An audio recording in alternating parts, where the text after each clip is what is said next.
नमस्कार दोस्तों, मैं रीचा जैन आप सबका स्वागत करती हूँ आपके अपने चैनल हिंदी विद रीचा में।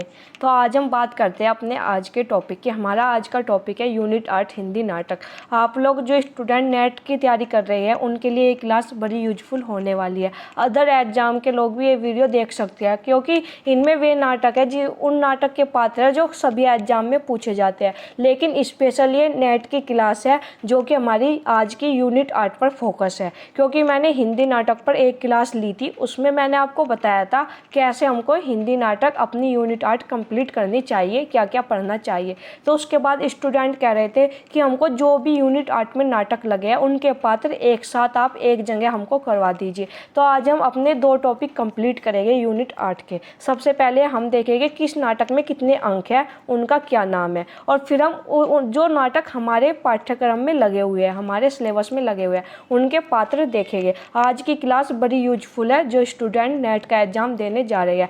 मैंने इसको बड़ी अच्छे से पीडीएफ करके बनाया है, आप लोग इसको जरूर देखिएगा। शुरू करते हैं हम अपनी आज की क्लास। अगर हम बात करें यूनिट 8 की हिंदी नाटक की, तो मैं आपको जो हमारी पहली क्लास थी उसमें मैं आपको बता चुकी हूँ कि जो हिंदी नाटक है उसमें 14 नाटक लगे हुए हैं। जिन्होंने वो क्लास नहीं देखी जाकर देख ले, वो 10 मिनट की क्लास है, उसमें आपको पता चल जाएगा कि हमको हिंदी नाटक कैसे पढ़ना है, क्या क्या पढ़ना है। उसके बाद ये भी मैंने आपको पहली क्लास में इनका कालक्रम लगवा दिया था। एक बार फिर से देख लेते हैं। यहाँ पे ये 14 नाटक है जिनकी मैं आज बात करूँगी, जो कि हमारे यूनिट 8 हिंदी नाटक सिलेबस में लगे हुए हैं।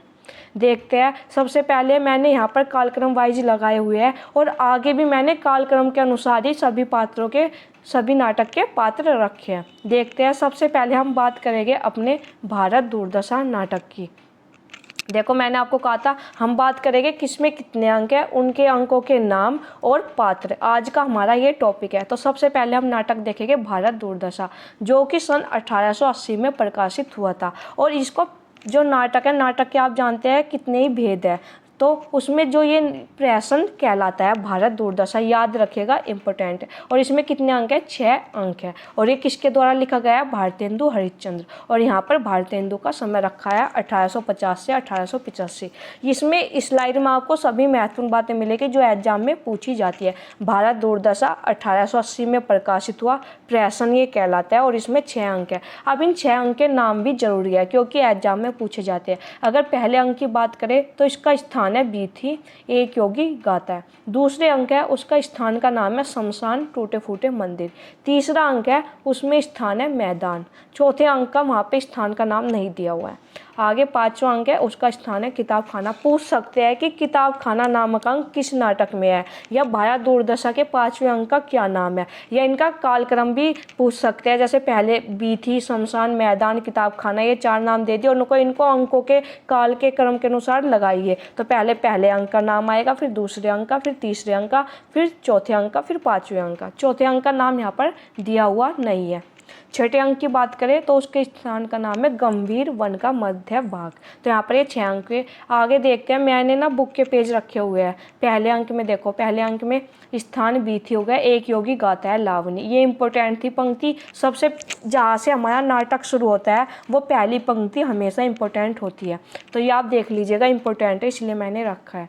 दूसरे अंक पर चलते हैं। अगर दूसरे अंक के स्थान की बात करें तो शमशान टूटे फूटे मंदिर। मैंने यहाँ पर ये फोटो पता है क्यों रखी है? क्योंकि हर अंक में किसी का प्रवेश है, तो वो इम्पोर्टेंट है। पूछ सकते हैं भारत का प्रवेश किस अंक में होता है, तो याद रखिएगा दूसरे अंक में।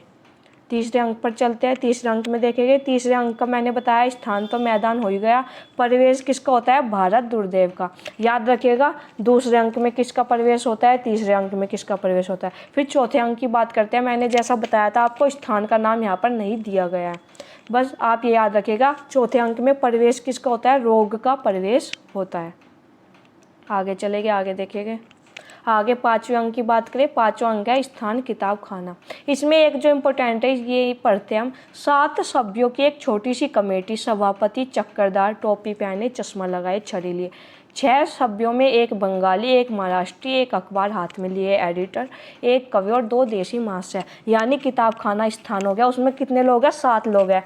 एक तो हो गया सभापति, पहला सभापति, फिर एक बंगाली हो गया, एक महाराष्ट्री हो गया, एक एडिटर हो गया, एक कवि हो गया और 2 देसी महाशय। टोटल 7 हो गए। एक सभापति, एक बंगाली, एक महाराष्ट्री, एक एडिटर, एक कवि और 2 देसी मास्टर। टोटल 7 आदमी हो गए। याद रखिएगा 7 आदमियों में कौन कौन थे। आगे हम छठे अंक पर चले गए। छठे अंक में जो स्थान है वो है गंभीर वन का मध्य भाग, और इसमें किसका प्रवेश होता है? भारत भाग्य का। देखो याद रखिएगा भारत दुर्दैव का प्रवेश होता है तीसरे अंक में, और छठे अंक में होता है भारत भाग्य का प्रवेश, चौथे अंक में रोगी का प्रवेश। 4 प्रवेश है, आप याद रखिएगा किस अंक में किसका प्रवेश होता है। मैंने इसलिए यहाँ पर बुक का पेज रखा है ताकि आपको क्लियर समझ में आ सके। अब आगे बढ़ते हैं। अब हम बात करेंगे भारत दुर्दशा में जो पात्र है। ये मैंने आपको पेज बता दूं, ये मैंने लिया है भारत दुर्दशा जो नाटक है उसकी भूमिका में दिया हुआ था, वहीं से मैंने ये लिया है। इस नाटक में कुल 6 अंक है तथा 19 पात्र है। भारत दुर्दशा में कितने पात्र है? 19 पात्र है, याद रखिएगा। एक योगी, भारत, निर्जलता, आशा, भारत दुर्दैव, सत्यानाश, फौजदार, रोग, आलस्य, मदिरा, अंधकार, सभापति, बंगाली सभ्य, महाराष्ट्री सभ्य, एडिटर, कवि, पहला देसी, दूसरा देसी, डिसलॉयल्टी, देशद्रोह। इंपॉर्टेंट है, ये पूछा जाता है किस नाटक में पात्र है, तो हम कंफ्यूज हो सकते हैं। याद रखिएगा भारत दुर्दशा सबसे इंपॉर्टेंट इसमें यही है, क्योंकि और तो हमारे समझ में आ जाते हैं, याद रह जाते हैं, पर ये थोड़ा इंपॉर्टेंट है, अलग सा नाम है, याद रखिएगा। भारत भाग्य, तो ये कितने पात्र है? ये 19 पात्र है, याद रखिएगा, एक जगह नोट कर लीजिएगा। उनमें से भारत, निर्लजता, आशा, भारत दुर्दैव, रोग, आलस्य, मदिरा, अंधकार तथा डिसलॉयल्टी भारत भाग्य अमूर्त पात्र है। तो इनमें से जो 19 पात्र हुए, इनमें से कुछ अमूर्त पात्र है। कौन कौन से? भारत, निर्लजता, आशा, भारत दुर्दैव, रोग, आलस्य, मदिरा, अंधकार, डिसलॉयल्टी भारत भाग्य। याद रखिएगा क्योंकि ये भूमिका से, और भूमिका इंपॉर्टेंट होती है। तो अमूर्त पात्र आप याद रखिएगा, पूछ सकते हैं कि भारत दुर्दशा नाटक में इनमें से कौन सा अमूर्त पात्र नहीं है। याद रखिएगा 19 पात्र है, ये आपको याद रखने हैं, और जो इनमें से अमूर्त पात्र है वे भी आपको याद रखने हैं। आगे चलते हैं। अब हम चलेंगे अपने अगले नाटक की ओर। ये हमारी बात हुई भारत दुर्दशा की। अब हम अंधेर नगरी नाटक की बात करते हैं। अंधेर नगरी नाटक जो कि 1881 में प्रकाशित हुआ था। ये नाट्य, रासक तथा लास्य रूपक तीनों कहलाता है। कोई नाट्य भी कहलाता है, ये रासक भी कहलाता है, और लास्य रूपक भी कहलाता है। इसमें भी 6 अंक है। भारत दुर्दशा में भी 6 अंक थे, अंधेर नगरी में भी 6 अंक है। ये भी भारतेंदु हरिश्चंद्र द्वारा लिखा गया नाटक है। इसमें बात करते हैं पहले अंक में जो स्थान है वो है बाह्य प्रांत। महंत जी 2 चेलों के साथ गाते हुए आते हैं। ये मैंने इसलिए लिखा है क्योंकि यहाँ से नाटक का आरंभ होता है। दूसरे अंक का स्थान का नाम है बाजार। तीसरे अंक के स्थान का नाम है जंगल। चौथा अंक स्थान राजसभा। 5वां अंक स्थान अरण्य। गोवर्धन दास गाते हुए आते हैं। छठा अंक है शमशान। अब देखो शमशान जो स्थान है वो भारत दुर्दशा में भी आया है और अंधेर नगरी में भी आया है, तो कंफ्यूज मत होना। और एक और चीज़, जंगल और अरण्य दोनों अलग अलग है। कभी आपकी जंगल तीसरे अंक का नाम है और 5वें अंक का क्या नाम है? अरण्य। याद रखिएगा, आपको इनको ऐसे ही क्रम वाइज लिख लेना है। बाह्य प्रांत लिखना, फिर एरो लगाना, फिर आप लिखना देखो ऐसे, यहाँ पर ऐसे एरो लगाना, फिर दूसरे अंक का नाम लिखना, फिर तीसरे अंक का नाम लिखना जंगल, फिर राजसभा लिखना, अरण्य, शमशान। ऐसे ही तो आपको भारत दुर्दशा का ऐसे लिख लेना है, और ऐसे आपको अंधेर नगरी का लिख लेना है। आगे बढ़ते हैं। अब हम आगे देखेंगे। अब बात करेंगे हम जो अंधेर नगरी के पात्र हैं उनकी बात करेंगे। अंधेर नगरी नाटक के सभी पात्रों के नाम। प्रमुख पात्र इसमें जो है वे 3 है, महंत, गोवर्धन दास, नारायण दास। वेरी इंपॉर्टेंट है, 3 ही पात्र है और 3 इंपॉर्टेंट है। अब अन्य पात्र की बात करते हैं। ये मैंने पता कैसे लिखा है, ये मैंने ना जैसे जैसे इन पात्रों के नाम आए हैं बुक में ऐसे ऐसे लिखा है, क्योंकि एक बार क्वेश्चन आया था अंधेर नगरी इनके दिया था और इनका क्रम अनुसार पूछ लिया था, मतलब जिस हिसाब से नाटक में आया है क्रम वाइज, तो मैंने क्रम वाइज ही लगाया है यहाँ पर, क्योंकि एक बार ये क्वेश्चन एग्जाम में बना था, तो इसलिए मैंने एक क्रम वाइज ही लगाया है। अन्य पात्र देख लेते हैं। कबाब वाला, घसीराम, चना बेचने वाला था ये, नारंगी वाली, हलवाई, कुंजडिन, मुगल, पाचक वाला, मछली वाली, जात वाला, ब्राह्मण था ये, बनिया। ये अन्य पात्र है। जो हमको 3 पात्र है ये तो इम्पोर्टेंट है, ये तो याद रखने हैं। वैसे ये नाटक आपको पढ़ना चाहिए, बहुत पतला सा है और बहुत ही रुचिकर ये नाटक है। आप इसको आधे घंटे में कंप्लीट हो जाएगा नाटक, बड़ा छोटा सा पतला सा ये नाटक है। आगे बढ़ते हैं। अब तक हमारे 2 नाटक कंप्लीट हुए। तीसरे नाटक की ओर चले गए। तीसरा नाटक है स्कंदगुप्त। ये 1928 में प्रकाशित हुआ था और इसमें 5 अंक है। जयशंकर प्रसाद का ये नाटक है और उनका समय है 1897 से 1937। मैं आपको पहली क्लास क्लास में नाटक का भी कार्यक्रम लगवा चुकी हूँ और नाटककार का भी। आज हम अंकों की बात करेंगे, कितने अंक हैं, और पात्रों की बात करेंगे, किस नाटक में कितने पात्र हैं, कौन कौन से पात्र हैं। देखते हैं यहाँ पर, देखो एक इम्पोर्टेंट चीज़ है, 5 अंक है, और 5 अंक जो है ना, जैसे प्रथम अंक है इसमें 7 दृश्य हैं, द्वितीय अंक में भी 7 दृश्य है, तृतीय अंक में 6, चतुर्थ अंक में 7, पाँचवें अंक में 6। ये भी आपको याद रखने होंगे किस अंक में कितने दृश्य हैं। टोटल स्कंदगुप्त नाटक में 5 अंक हो गए और 33 दृश्य हो गए। यहाँ पर मैंने ये लिख दिया है, याद रखिएगा स्कंदगुप्त में 5 अंक है और आप याद रखना किस अंक में कितने दृश्य है और टोटल कितने दृश्य है, ये तो हमें पता होने ही चाहिए। तो स्कंदगुप्त नाटक में 5 अंक है और 33 दृश्य है। आगे चलते हैं, अब हम देखेंगे पात्रों के। ये मैंने जो नाटक है उसी का पेज यहाँ पर रखा है। जैसा कि मैंने आपको पहली क्लास में बताया था कि जब आप नाटक कोई भी पढ़ते हैं तो शुरू में उनका पात्र परिचय एक पेज पर दिया रहता है, तो वहीं से ये मैंने लिया है। देखते हैं, स्कंदगुप्त, चंद्रगुप्त और ध्रुवस्वामिनी, इन तीनों के पात्र बहुत कन्फ्यूजिंग है और बहुत इंपॉर्टेंट है, क्योंकि नाम मिलते जुलते हैं, ऐतिहासिक नाम है, कन्फ्यूज हो जाते हैं, ये चंद्रगुप्त नाटक का है, ये स्कंदगुप्त नाटक का है। तो बहुत अच्छे से इनको याद करिएगा, इनके नोट्स एक जगह सूची बना लीजिएगा, एक पेज लीजिएगा, उस पर एक तरफ स्कंदगुप्त, चंद्रगुप्त, ध्रुवस्वामिनी, एक ही पेज पर तीनों नाटक के नाम लिख लेना। तो जब आप उनको बार बार देखोगे तो आप फिर कंफ्यूज नहीं होगे, आपके याद हो जाएंगे। देखते हैं पात्र। सबसे पहले हम देखेंगे स्कंदगुप्त नाटक के पुरुष पात्र। स्कंदगुप्त युवराज विक्रमादित्य, कुमारगुप्त मगध का सम्राट था। इधर बताया गया है कि कौन क्या था, जैसे कुमारगुप्त है, ये कौन था, मगध का सम्राट। गोविंदगुप्त कुमारगुप्त का भाई, पूर्वगुप्त कुमारगुप्त का छोटा भाई, पर्णदत्त मगध का महानायक, चक्रपालित पर्णदत्त का पुत्र, बंधुवर्मा मालव का राजा, भीमवर्मा बंधुवर्मा का भाई, मातृगुप्त काव्यकर्ता कालिदास। देखो इसमें जो जो इम्पोर्टेंट है, स्कंदगुप्त, कुमारगुप्त, पर्णदत्त, बंधुवर्मा, मातृगुप्त, इम्पोर्टेंट तो सारे हैं पर ये कुछ ज़्यादा इम्पोर्टेंट है। आगे बढ़ते हैं, आगे देखेंगे। आगे भी यहाँ पर अभी पुरुष पात्रों की बात चल रही है। परपंच बुद्धि, सर्वनाग इम्पोर्टेंट, घातुसेन कुमारदास के परछन रूप में सिन्हल का राजकुमार, भट्टार्क वेरी इंपॉर्टेंट, नवीन महाबलाधिकृत, याद रखिएगा ये कौन था, नवीन महाबलाधिकृत, पृथ्वीसेन मंत्री कुमार अमात्य, खिंगिल हून आक्रमणकारी, मुदगल इंपॉर्टेंट है, विदूषक। देखो जो विदूषक होता है ना, वो हमेशा याद रखियो विदूषक कौन, तो याद रखिएगा स्कंदगुप्त नाटक में विदूषक का क्या नाम था, मुदगल इंपॉर्टेंट है। प्रख्यात कीर्ति, इसको हम स्किप कर सकते हैं, आगे बढ़ते हैं। इसमें जो इम्पोर्टेंट थे सर्वनाग, भट्टार्क और मुदगल, तीनों इम्पोर्टेंट है, याद रखिएगा। आगे अब हम देखेंगे स्त्री पात्र स्कंदगुप्त नाटक के।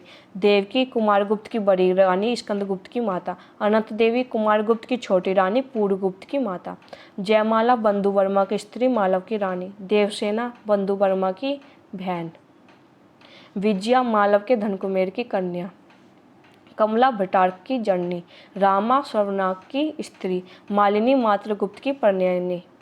इसमें देवसेना तो बहुत पूछा गया, देवसेना और अनंत देवी, ये 2 पात्र ऐसे हैं स्त्री में जो ज़्यादा एग्जाम में पूछे गए हैं, पर आपको देवकी, अनंत देवी, देवसेना, विजया और मालिनी, ये 5 तो आपको याद होने चाहिए। और इसमें ये भी याद रखना कौन क्या थी, जैसे देवसेना की बात करते हैं तो देवसेना कौन थी, बंधुवर्मा की बहन थी, आपको याद रखने होंगे। यहाँ पर भी हमारे स्कंदगुप्त नाटक की बात। अब हम अपने अगले नाटक की ओर चलेंगे जो कि है चंद्रगुप्त। ये 1931 में प्रकाशित हुआ था, जयशंकर प्रसाद द्वारा ये लिखा गया नाटक है। इसमें टोटल 4 अंक है। देखते हैं, प्रथम अंक में 11 दृश्य है, द्वितीय अंक में 10 दृश्य है, तृतीय अंक में 9 दृश्य है, चतुर्थ अंक में 14 दृश्य है, यानी टोटल 44 दृश्य हो गए। चंद्रगुप्त नाटक 4 अंकों में विभाजित और टोटल 44 दृश्य है, याद रखिएगा, इंपॉर्टेंट है। आगे अब हम देखेंगे चंद्रगुप्त नाटक के पात्र, ये भी मैंने वहीं से लिया है। चंद्रगुप्त नाटक है, उसमें शुरू में पात्र परिचय दिया हुआ है, वहाँ से मैंने ये लिया है। चाणक्य, सबसे पहला पात्र चाणक्य, जो कि हमको याद रहता है मौर्य साम्राज्य का निर्माता। चंद्रगुप्त मौर्य सम्राट इम्पोर्टेंट, नंद मगध सम्राट इम्पोर्टेंट, फिर 2 अमात्य है मगध के, राक्षस और वरुचि, वेरी वेरी इंपॉर्टेंट। ये भी याद रखिएगा ये कौन थे, मगध के अमात्य थे, अमात्य मतलब मंत्री थे। सरकार मगध का मंत्री इम्पोर्टेंट, आभिक तक्षशिला का राजकुमार इम्पोर्टेंट, सिंहरन मालवगण मुखिया का राजकुमार इम्पोर्टेंट, पर्वतेश्वर पंजाब का राजा इम्पोर्टेंट, सिकंदर ग्रीक विजेता, ये तो इम्पोर्टेंट है, फिलिप्स सिकंदर का क्षत्रप, मौर्य सेनापति चंद्रगुप्त का पिता, एनिसाक्रीटिज सिकंदर का सहचर, देवबल नागदत्त गणमुख्य, मालव गणतंत्र के पदाधिकारी। अब दो नाम यहाँ पर आए हैं, साइबर्टियस और मेगास्थनीज। ये यवन दूत है, इंपॉर्टेंट है, ये दोनों नाम बिल्कुल कंफ्यूज मत होना, याद रखना। और ये कौन थे? यवन दूत। गंगार नरेश आम्बिक का पिता, सिल्यूकस सिकंदर का सेनापति, दांडायन एक तपस्वी। इंपॉर्टेंट है, देखो इसमें ज़्यादातर इंपॉर्टेंट है, कोशिश करना आप ये सभी याद कर ले, क्योंकि पात्र मैंने आपको बताया पूछे ही जाते हैं। अब यहाँ पर महिला पात्र की बात करते हैं, स्त्री पात्र की।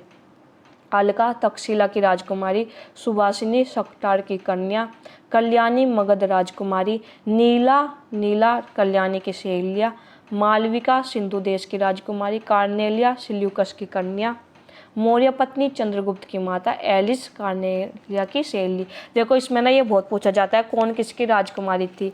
अलका वेरी वेरी इंपॉर्टेंट, और ये भी याद रखिएगा तक्षशिला की राजकुमारी थी। सुभाषिनी भी वेरी इंपॉर्टेंट, शकटार की कन्या, कल्याणी इंपॉर्टेंट, मगध की राजकुमारी, मालविका इंपॉर्टेंट, सिंधु देश की कुमारी, कार्नेलिया सिल्यूकस की कन्या। ये 5 तो आपको ये भी याद रखना होगा कि ये कौन है, कौन कहीं की राजकुमारी थी, किस राज्य की राजकुमारी थी, इंपॉर्टेंट है।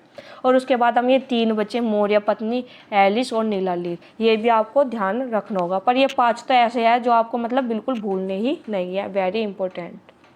आगे बढ़ते हैं, अब अगले नाटक की बात करेंगे। अगला नाटक है ध्रुव स्वामिनी। ध्रुव स्वामिनी 1933 में प्रकाशित हुआ था। इसमें 3 दृश्य है, जयशंकर प्रसाद द्वारा ही ये लिखा गया है। स्कंदगुप्त, चंद्रगुप्त, ध्रुव स्वामिनी, तीनों जयशंकर प्रसाद के नाटक है, इंपॉर्टेंट है। इसकी पात्र सूची देखते हैं। Dhruvswamini Mandakini Koma, very important. Chandragupta, Ramgupta, Shikhar Swami, पुरोहित, शकराज। देखो वहाँ पे था शकटार और यहाँ पे शकराज, इन दोनों में बहुत कन्फ्यूजन होता है, तो याद रखिएगा शकराज तो हो गए ध्रुव स्वामिनी के पात्र, और जो शकटार है वो कौन से नाटक के हो गए? चंद्रगुप्त नाटक के पात्र, इनमें कन्फ्यूज मत होना। खिंगिल, मिहिर देव, ये तो ये इंपॉर्टेंट जो प्रमुख पात्र है। उनसे अलग जो पात्र है वे भी देख लेते हैं। ये भी ध्रुव स्वामिनी नाटक है, उसके प्रथम पेज पर पात्र सूची दी हुई है, वहाँ से मैंने ये लिया है। बुक का पेज इसलिए रखती हूँ कि आपको यकीन हो जाए। अगर आप कहेंगे तो मैं आपका बुक का कवर फोटो भी मैंने पहली क्लास में आपको दिखा दिया था, उसी बुक का ये पेज है। यहाँ पर देखते हैं अन्य जो पात्र है। सामंत कुमार, शक सामंत, प्रतियारी, प्रहरी, दासी, कुबरा, बोना, हिजरा, नर्तकिया, ये तो हो गए अन्य पात्र। जो हमको इसमें याद रखने हैं भी हमको ये पात्र याद रखने हैं। कोमा भी वेरी इंपॉर्टेंट है, और शकराज, शिखर स्वामी, रामगुप्त, ध्रुव स्वामिनी तो याद ही रहता है, इसी के नाम पर नाटक का नाम है मंदाकिनी। ये बड़े इंपॉर्टेंट पात्र है, आपको देखने होंगे। स्कंदगुप्त, चंद्रगुप्त, ध्रुव स्वामिनी मैं बार बार बता रही हूँ, ये तीनों नाटक के पात्र बड़े इंपॉर्टेंट है और कन्फ्यूजिंग है, तो इनको एक ही पेज पर लिख लेना और जहाँ पर आप पढ़ते हो वहाँ पर सामने इनको लगा लेना। आगे बढ़ते हैं, अब हम चलेगा अपने अगले नाटक की ओर, जो क्या है सिंदूर की होली। ये 1934 में प्रकाशित हुआ था और इसमें 3 अंक है। ये लक्ष्मी नारायण मिश्र द्वारा लिखित नाटक है। 1903 इनका समय है और 1987 में इनकी मृत्यु हुई थी। मैं आपको बता दूं, जब हम सिलेबस पढ़ते हैं तो यहाँ पर लाल लिखा हुआ है, जो कि सिलेबस में गलत है, याद रखिएगा। ये लक्ष्मी नारायण मिश्र का नाटक है सिंदूर की होली। पात्र देखते हैं, ये मैंने वही नाटक से ही लिया है, प्रथम पेज पर नाटक के पात्र दिए रहते हैं।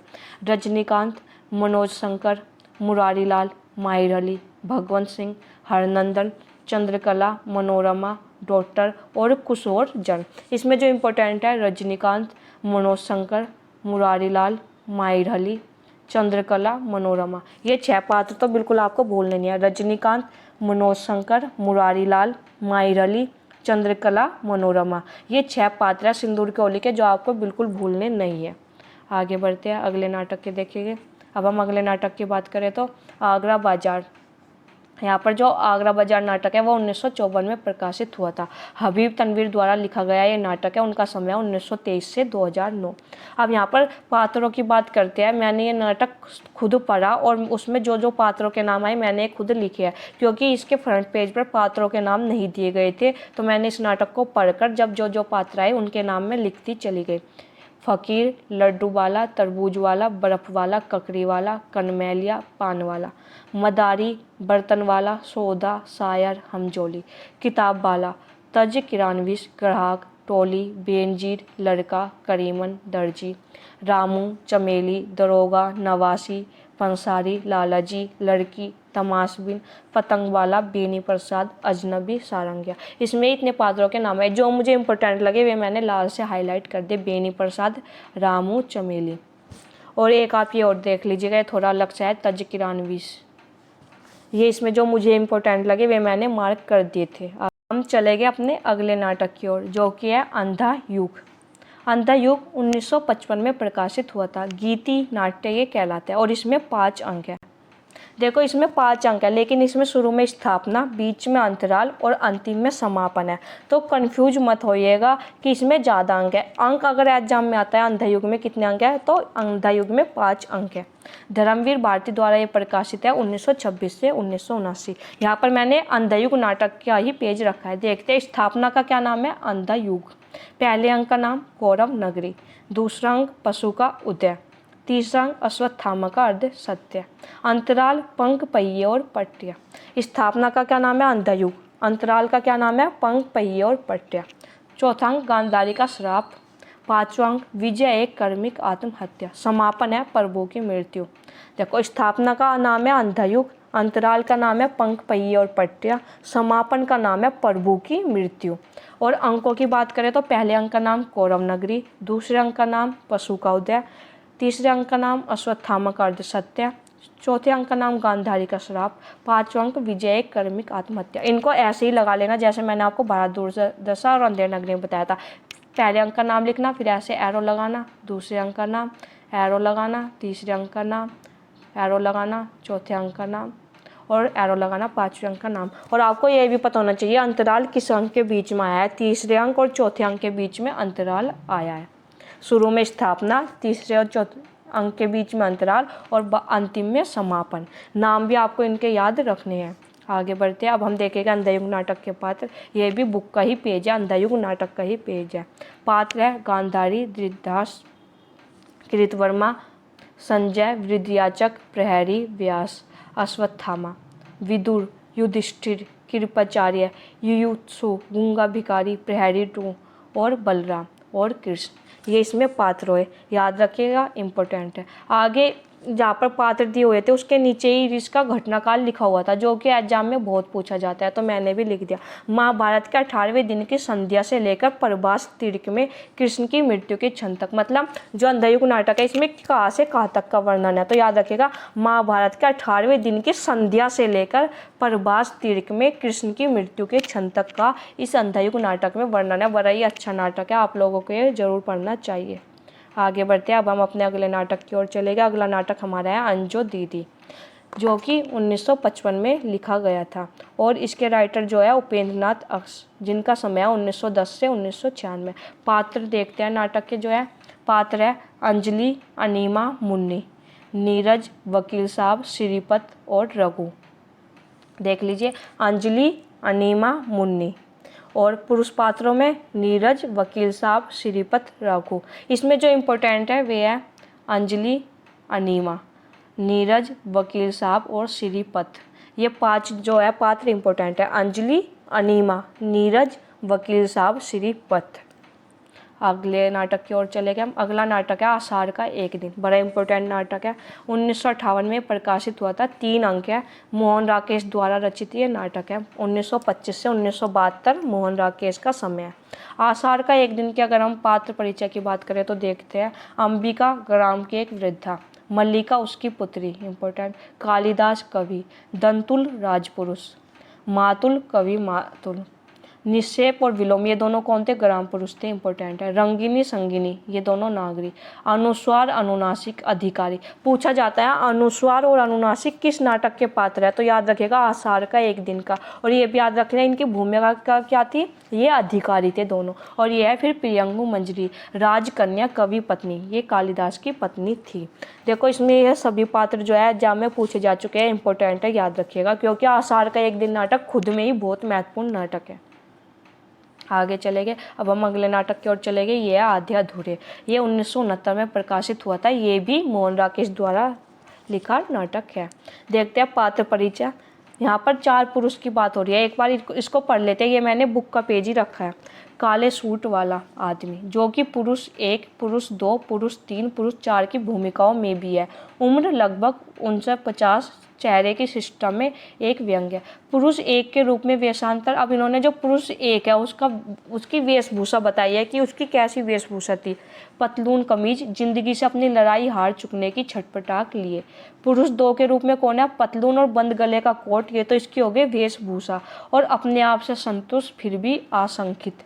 पुरुष 3 के रूप में कौन है? पतलून टी शर्ट, हाथ में सिगरेट का डिब्बा, लगातार सिगरेट पीता, अपनी सुविधा के लिए जीने का दर्शन पूरे हाव भाव में। पुरुष 4 के रूप में पतलून के साथ पुरानी काट का लंबा कोट, चेहरे पर बुजुर्ग होने का खासा एहसास, काइयापन। देखो यहाँ पर 4 पुरुष की बात हो रही है, उनकी वेशभूषा बता दी और ये बता दी उनका कैसा व्यवहार था, क्या थी उनकी पर्सनैलिटी, क्या थी। अब यहाँ पर मैंने जब ये नाटक पढ़ा तो पुरुष 1 के रूप में, अब यहाँ पर पात्र परिचय में तो नाम दिया हुआ नहीं है, पर जब मैंने ये नाटक पढ़ा तो वहाँ पर जब आप नाटक पढ़ेंगे तो आपको सारे पुरुष का नाम भी मिल जाएगा। तो मैंने यहाँ पर लिखा हुआ है। पुरुष 1 है, उनका नाम था महेंद्र नाथ। पुरुष 2, उनका नाम था सिंगानिया। पुरुष 3 के रूप में कौन था? जगमोहन। पुरुष 4 के रूप में कौन था? जुनेजा। आपको पता होना चाहिए, पुरुष 1 के रूप में महेंद्र नाथ, पुरुष 2 के रूप में सिंगानिया, पुरुष 3 के रूप में जगमोहन और पुरुष 4 के रूप में जुनेजा। इंपॉर्टेंट है, याद रखिएगा। आगे बढ़ते हैं, आगे भी पात्र ही है अभी आधे अधूरे के। यहाँ पर अगर पात्रों की बात करते हैं, यहाँ पर स्त्री पात्र देखते हैं। जो स्त्री पात्र है, उम्र 40 का छूती, चेहरे पर यौवन की चमक और चाह फिर भी शेष, ब्लाउज और साड़ी साधारण होते हुए भी सुरुचिपूर्ण, दूसरी साड़ी विशेष अवसर की। यहाँ पर एक स्त्री है, उसकी बताइए क्या उम्र थी, क्या उसकी वेशभूषा थी, क्या थी। फिर बड़ी लड़की, स्त्री की ही ये बड़ी लड़की थी, उम्र 20 से ऊपर नहीं, भाव में परिस्थितियों से संघर्ष का अवसाद और उतावलापन, कभी कभी उम्र से बढ़कर बर्फपन, सारी माँ से साधारण, पूरे व्यक्तित्व में एक बिखराव। फिर छोटी लड़की, ये भी स्त्री की छोटी लड़की थी, उम्र 12 और 13 के बीच, भाव, स्वर, चाल, हर चीज़ में विद्रोह, फ्रॉक ए पर एक मोजे में सुराख। लड़का था एक, स्त्री का ही लड़का था, उम्र 21 के आसपास, पतलून के अंदर दबी भड़कीली बुशर्ट धूल धुलकर घिसी हुई, चेहरे से यहाँ तक कि हंसी से भी झलकती खास तरह की करवाट। उनका उन्होंने बिहेवियर भी बताया, उनकी उम्र बताई है, वेशभूषा बताई है, ये तीनों चीज़ बताई है। अब अगर हम पात्र की बात करें, स्त्री है, उनका क्या नाम था? सावित्री। बड़ी लड़की का नाम बिन्नी, छोटी लड़की का नाम किन्नी, लड़के का नाम अशोक, जिसे घर में शोकी भी बोलते थे प्यार से। स्त्री का नाम सावित्री, बड़ी लड़की का नाम बिन्नी, छोटी लड़की का नाम किन्नी, लड़के का नाम अशोक शोकी। और बिन्नी के पति, जिसमें यहाँ पे जिक्र नहीं हुआ है, पर जब आप नाटक पढ़ेंगे अंदर तो आपको मिलेगा। बिन्नी के पति, उनका क्या नाम था? मनोज। मैंने यहाँ पर लिख दिया है। देखो जो ये ऊपर का बुक का पेज है, ये तो मैंने दिया है, जब आप आधे अधूरे नाटक पढ़ेंगे तो उसके पहले पेज पर पात्र परिचय दिया हुआ है। उन्होंने उनकी उम्र बताई है, उनकी वेशभूषा बताई है, उनका व्यवहार बताया है कैसा था, पर पात्रों के नाम डिटेल में नहीं दिए। तो नाटक जब आप अंदर पढ़ोगे तो आपको सभी पात्र मिलेंगे, इसलिए मैंने यहाँ पर आपको लिख दिया है ताकि आपको सुविधा हो। आगे बढ़ते हैं, अब अगले नाटक की ओर चलेंगे। अगला नाटक है हमारा बकरी, जो कि 1974 में प्रकाशित हुआ था और इसमें 2 अंक हैं। सर्वेश्वर दयाल सक्सेना द्वारा ये लिखा गया नाटक है। इनका समय था 1927 से 1983। अब पात्र की बात करते हैं। जो इसमें प्रमुख पात्र है वे देखते हैं। नट, नटी, भिश्ती, दुर्जन सिंह, करमवीर, सत्यवीर, सिपाही, विपति, युवक। इनमें जो इम्पोर्टेंट है दुर्जन सिंह, करमवीर, सत्यवीर, विपति। और इसमें कुछ ग्रामीण पात्र भी है, चाचा, काका, काकी, राम, एक ग्रामीण, दूसरा ग्रामीण। इसमें जो इम्पोर्टेंट है ये 4 पात्र ज़्यादा इम्पोर्टेंट। भिश्ती भी आप देख लीजिएगा, ये 5 पात्र हुए जो कि आपको याद रखने हैं। बकरी नाटक की बात हो रही है। आगे चलते हैं, आगे अब अगले नाटक की ओर देख। नहीं, अभी यहाँ पर मैंने ये बुक है हिंदी का गद्य साहित्य, रामचंद्र तिवारी की बुक है। इसमें बकरी नाटक में क्या है वो बताया गया है, देखते हैं, एक बार पढ़ लेते हैं। सर्वेश्वर दयाल सक्सेना मूलतः कवि है। इनका पहला नाटक बकरी 1974 विशेष चर्चित हुआ है। आलोचकों ने इसे जनवादी नाटक की परंपरा में रखा है। तो एक ऐसा नाटक है बकरी, जनवादी नाटक है। यह एक प्रकार का व्यंग्य नाटक है। स्वतंत्रता प्राप्ति के बाद सत्ता, व्यवस्था और नेतृत्व तीनों ने आम जनता को छलाया। लोकतंत्र, शांति प्रतिष्ठान, सेवा संघ जैसी संस्थाएं आम जनता को भुलावे में डालकर उसके निरंतर शोषण का माध्यम बनी है। जो वे पॉइंट आते हैं ना कि क्या कहते हैं बकरी नाटक के विषय में क्या सही है क्या नहीं है, तो वे इसी टाइप से बनते हैं। एक पॉइंट दे देंगे ये एक प्रकार का व्यंग्य नाटक है, जनवादी नाटक है, ये कोटेशन दे देंगे, लाइन दे देंगे, तो इसी में आप कन्फ्यूज हो जाओगे। अगर आप ऐसी ऐसी चीज़ें पढ़ लोगे ना तो आपके जो वे क्वेश्चन सॉल्व हो जाएंगे जो व्यात्या है कि इस नाटक के विषय में क्या सही है क्या नहीं। नाटक में इस पूरे छद्म में व्यंग्य किया गया है। 3 व्यक्तियों द्वारा गांव की एक निरीह औरत की बकरी हड़प ली जाती है। मांगने पर उसे भारत सुरक्षा अधिनियम के अंतर्गत जेल में बंद कर दिया जाता है। बकरी को गांधी जी की बकरी की वंशज बताकर उसकी जय जयकार की जाती है। बकरी शांति प्रतिष्ठान, बकरी संस्थान, बकरी सेवा संघ, बकरी मंडल जैसी संस्थाएं स्थापित करके गांव वालों का ध्यान किया जाता है। अंत में जेल से छूटने के बाद वह औरत और कुछ नवयुवक इस ढोंग का पर्दाफाश करते हैं। लोक कथाओं की शैली पर व्यवस्था और सत्ता के छद्म के विरुद्ध नवयुक्तों का संगठित प्रयास दिखाकर नाटक का सुखद अंक किया गया है। तो नाटक का क्या अंक होता है? सुखद अंक। श्री सक्सेना ने इसमें लोक प्रचलित नौटंकी शैली का प्रयोग किया है। इस नाटक के संबंध में डॉक्टर गिरीश रस्तोगी की सार्थक टिप्पणी ध्यान देने योग्य है।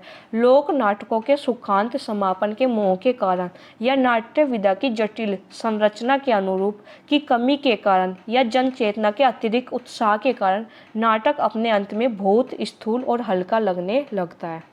ये कोटेशन इंपॉर्टेंट है। क्यों? क्योंकि ये बकरी नाटक के विषय में है और किसी की कोटेशन है गिरीश रस्तोगी। तो ये इंपॉर्टेंट क्यों हो जाती है? एक तो ये बुक में दी गई है, हिंदी का गद्य साहित्य रामचंद्र तिवारी की बुक में ये कोटेशन दी हुई है। दूसरी, बकरी नाटक हमारे पाठ्यक्रम में लगा हुआ है, तो ये कोटेशन इंपॉर्टेंट हो जाती है, पूछी जा सकती है एग्जाम में, याद रखिएगा। यही इसीलिए मैंने इस कोटेशन की वजह से ही आपको यहाँ पर रखा। कुछ आपको पॉइंट मिल गए, जैसे जनवादी नाटक, व्यंग्य नाटक, नौटंकी शैली का नाटक, सुखद अंक, ये सब इम्पोर्टेंट चीज़ें हैं, आप याद रखिएगा, इनके पॉइंट बना लीजिएगा। आगे बढ़ते अब हम चलेंगे अपने अगले नाटक की ओर। अगला नाटक है एक और द्रोणाचार्य, जो कि 1976 में लिखा गया था और ये राइटर है शंकर शेष। उनका समय है 1933 से 1981। यहाँ पर पुरुष पात्र देखते हैं: अरविंद, विमलेंदु, चंदू, प्रिंसिपल, प्रेसिडेंट, अश्वत्थामा, द्रोणाचार्य, अर्जुन, युधिष्ठिर, भीष्म, सैनिक, एकलव्य। महिला पात्र है लीला, यदु, कृपी, अनुराधा। महिला पात्र चारों इंपॉर्टेंट है इसमें: अरविंद, विमलेंदु, अश्वत्थामा, द्रोणाचार्य। देखो इसमें ना एक क्वेश्चन ये भी बन सकता है, निम्न में से ये पात्र दे दिए इन्होंने, अश्वत्थामा, द्रोणाचार्य, अर्जुन, युधिष्ठिर, और एक अलग से महाभारत का कोई पात्र दे दिया और पूछ रहे इनमें से कौन सा पात्र एक और द्रोणाचार्य नाटक में नहीं है। तो याद रखिएगा जितने यहाँ पर ये पात्र है, अश्वत्थामा, द्रोणाचार्य, अर्जुन, युधिष्ठिर, भीष्म, एकलव्य, ये पात्र महाभारत के भी पात्र है। तो याद रखिएगा, इंपॉर्टेंट है, कन्फ्यूज मत होइएगा कौन कौन से पात्र है, आपको याद होने चाहिए कि महाभारत के जो पात्र है वे कौन कौन से एक और द्रोणाचार्य नाटक में आए हैं। आगे यहाँ पर हम एक और द्रोणाचार्य नाटक के बारे में ये देखें कि ये भी हिंदी का गद्य साहित्य रामचंद्र तिवारी की बुक है। ये भी मैंने इसीलिए रखी है, एक चीज़ आपको दिखाने के लिए, यहाँ पर बताने के लिए। शंकर शेष वीर संगति बोध से जुड़े नाटककार माने जाते हैं। आपका एक और द्रोणाचार्य 1977 नाटक से विशेष ख्याति प्राप्त हुई। इनके अन्य नाटक के नाम है, वे भी देख लेते हैं: गोरोंदा, अरे मायावी सरोवर, रक्तबीज, बंधन, अपने अपने चेहरे, कोमलकांतार, पोस्टर, खजूराहो का शिल्पी आदि आपके अन्य नाटक हैं। मैंने जब आपको पिछली क्लास में बताया था कि आपको सभी नाटक के जितने भी नाटक हमारे कोर्स में लगे और जो उनके नाटककार हैं, उन नाटककार के सभी नाटक आपको पता होने चाहिए। तो ये आप यहाँ से पढ़ सकते हैं रामचंद्र तिवारी की बुक से। देखो इन्होंने ना यहाँ पर सभी नाटक दिए हुए हैं और इन सभी नाटक के बारे में थोड़ा थोड़ा बताया भी गया है इस बुक में। तो जो ये क्वेश्चन आते हैं वे आपके यहाँ से सोल्व हो जाएंगे। अब हम आज बात करते हैं एक और द्रोणाचार्य की। एक और द्रोणाचार्य में 2 नाटक समानांतर चलते हैं। एक और अरविंद, उसके परिवार और कॉलेज के प्रसंग है। दूसरी ओर द्रोणाचार्य, उनके परिवार तथा महाभारत कालीन पात्रों युधिष्ठिर, अर्जुन, भीम, अश्वत्थामा, एकलव्य आदि के प्रसंग है। कहते हैं एक और तो चलते हैं जो अरविंद है उसके परिवार और कॉलेज के प्रसंग, और दूसरी ओर चलते हैं जो महाभारत कालीन पात्र है उनके प्रसंग। अरविंद के घोर मानसिक द्वंद्व के क्षण में उसका एक मृत सहकर्मी विमलेंदु प्रकट होता है और उसे जीवन में समझौतावादी होने की सलाह देता है। अपनी इस जीवन दृष्टि के समर्थन में वह अपने लिखे द्रोणाचार्य नाटक के दृश्यों को प्रस्तुत करता है। इस प्रकार अरविंद के नाटक के साथ द्रोणाचार्य का नाटक शुरू हो जाता है। अरविंद स्वभावतः ईमानदार और सिद्धांतवादी प्रोफेसर है। अरविंद कौन है? ईमानदार और सिद्धांतवादी प्रोफेसर, किंतु अपनी पत्नी ललिता के आग्रह पर वह व्यवस्था से समझौता करके व्यवस्था और सत्ता के कोनों से पिटा हुआ और द्रोणाचार्य बन जाता है। तो इसमें जो इम्पोर्टेंट है वो ये चीज़ें देखने के, एक और द्रोणाचार्य में 2 नाटक समानांतर चलते हैं। ये क्वेश्चन 2021 में आया भी था। इम्पोर्टेंट है, देख लीजिएगा। अब हम चलते हैं अपने अगले नाटक की ओर, जो कि हमारा है आज का अंतिम नाटक, महाभोज। महाभोज नाटक की बात करें, मैंने आपको बताया था महाभोज नाम से हमको नाटक में मिलता है, उपन्यास में मिलता है, कंफ्यूज मत होइएगा। महाभोज जो हमारे पाठ्यक्रम में लगा हुआ है वो नाटक लगा हुआ है और उसका समय है 1982। राइटर है मन्नू भंडारी। देखते हैं यहाँ पर पात्र इम्पोर्टेंट है इसके। दास साहब ये कौन थे? मुख्यमंत्री। सुकुल बाबू भूतपूर्व मुख्यमंत्री, विरोधी पार्टी के नेता। अप्पा साहब सत्तारूढ़ पार्टी के अध्यक्ष। पांडे जी दास साहब के निजी सचिव। लखन दास साहब का विश्वास पात्र, सरोहा चुनाव के लिए प्रत्याशी। जमुना बहन दास साहब की पत्नी। Saxena SP, Sinha DIG. दत्ता बाबू और भनानी मसाल, जो दत्ता बाबू है वे तो थे मसाल साप्ताहिक के संपादक, और जो भवानी थे वे थे मसाल के सहायक संपादक। Narottam press reporter. Mahesh research scholar एवं सूत्रधार। इम्पोर्टेंट इसमें दास साहब और सुकुल बाबू तो वेरी इंपॉर्टेंट है, जो आपको भूलने नहीं है। आगे चलते आगे देखिए। आगे यहाँ पर ये पात्र ही है। यहाँ पर महेश हो गया हमारा, और रत्ती दास साहब का PA. Mohan Singh police constable. Bisu हरिजनों का हमदर्द जो मार दिया गया है। बीसू इम्पोर्टेंट है। हीरा बीसू का बाप। बिंदा बीसू का अभिन्न मित्र। रुकमा बिंदा की पत्नी। जोरावर इम्पोर्टेंट पात्र है। सरोहा का जमींदार, नूबानव गनाड्य किसान। काशी सुकुल बाबू का विश्वसनीय कार्यकर्ता। थानेदार सरोहा का थानेदार, जोरावर का चमचा। सकैट जोरावर का आदमी। लड़की जोरावर की लड़की। जोगेबर साहू सरोहा का बनिया। इनमें 4-5 ज़्यादा इंपॉर्टेंट, दास साहब, सुकुल बीबी और बीसू जोरावर। वैसे आपको ये रत्ती भी मैंने देखा है, एग्जाम में आया हुआ है इंपॉर्टेंट। अब महाभोज नाटक की बात करें, ये 1982 में प्रकाशित हुआ था और ये 11 दृश्यों में विभाजित है। कई आपको मिलेगा ये 10 दृश्यों में विभाजित है, पर मैंने स्वयं जो महाभोज नाटक है वो देखा और वो 11 दृश्यों में विभाजित है। आपको मैंने PDF भी भेजी हुई है। अब यहाँ पर हमारे कंप्लीट होते हैं सभी नाटक। ये हिंदी नाटक का जो हमारे पाठ्यक्रम में जो हमने अभी 14 नाटक देखे उनका कालक्रम लगा हुआ है, आप लोग देख लीजिएगा। मैं आपको पहली क्लास में करवा चुकी हूँ। आगे चलते हैं। अब यहाँ पर जो है नाटक जो हमारे में क्या कहते हैं, मैंने आपको पहली क्लास में बताया था क्या क्या पढ़ना है, तो मैंने इसमें से आपको 2 पॉइंट आज पूरे करवा दिए। पहला पॉइंट, किस नाटक में कितने अंक हैं, उन अंकों के नाम याद होने चाहिए, वो मैंने आपको बता दिया।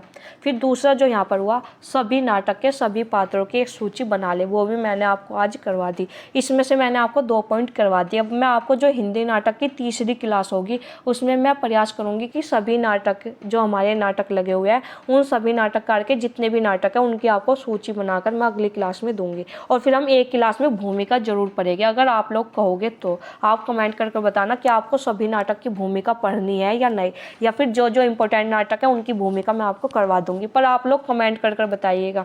और आज की क्लास के बारे में बात करें तो मुझे लगता है वो ये क्लास आपके लिए बहुत यूजफुल होगी। आपको क्लास अच्छी लगी, यूजफुल लगी तो कमेंट कर जरूर बताइएगा। और अगर आप चाहते हैं तो मैं आपको सभी यूनिट के ऐसे ही पात्रों की सूची बनाकर दे दूंगी, करवा दूंगी मैं आपको, पर करवाऊंगी जब अगर आप मुझको कमेंट कर बताएंगे। आपको हमारी क्लास कैसी लगी जरूर बताइएगा। क्लास यूजफुल लगी, हेल्पफुल लगी, आपको लगा कि पेपर के लिए क्लास अच्छी है तो हमारी वीडियो को लाइक, सब्सक्राइब, शेयर कीजिएगा। और आप ये बताना मत भूलना आपको वीडियो कैसी लगी, कमेंट कर जरूर बताना। और आपका कोई डाउट है तो आप मुझको मेरी ईमेल ID पर भेज सकते हो। और इस क्लास की PDF लेने के लिए आप हमारे टेलीग्राम चैनल से जुड़ जाइए।